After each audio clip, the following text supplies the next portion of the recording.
بسم اللہ الرحمن الرحیم۔ ایک شخص نے مرنے سے پہلے یہ وصیت کی کہ انتقال کے بعد میرے سینے اور پیشانی پر بسم اللہ الرحمن الرحیم لکھ دینا۔ چنانچہ ایسا ہی کیا گیا۔ پھر کسی نے خواب میں اس شخص کو دیکھ کر حال پوچھا تو اس نے بتایا کہ جب مجھے قبر میں رکھا گیا، عذاب کے فرشتے آئے، جب پیشانی پر بسم اللہ الرحمن الرحیم لکھی ہوئی دیکھی تو میں عذاب سے بچ گیا۔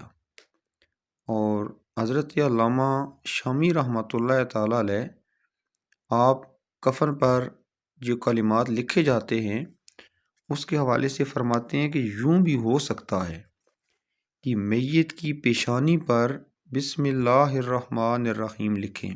پیشانی یعنی ماتھے کے اوپر بسم اللہ الرحمن الرحیم لکھیں اور سینے پر کلمہ طیبہ لا الہ الا اللہ محمد الرسول اللہ صلی اللہ علیہ وآلہ وسلم لکھیں، مگر نہلانے کے بعد اور کفن پہنانے سے پہلے لکھیں۔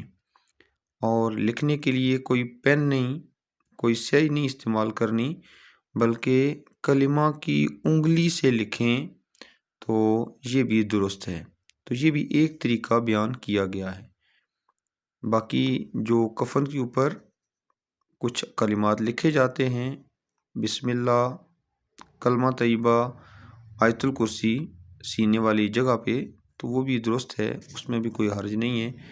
لیکن یہ علامہ شامی رحمۃ اللہ تعالی علیہ کے حوالے سے ہے کہ ہاتھ کی جو انگلی ہے شہادت والی، اس کے ساتھ پیشانی کے اوپر بسم اللہ الرحمن الرحیم لکھیں اور سینے کے اوپر کلمہ طیبہ پورا لا الہ الا اللہ محمد الرسول اللہ لکھیں تو یہ بھی ایک بخشش کا سامان ہو سکتا ہے۔ اللہ تعالی ہمیں نیک اعمال کر کے اپنی آخرت سنوارنے کی توفیق عطا فرمائے۔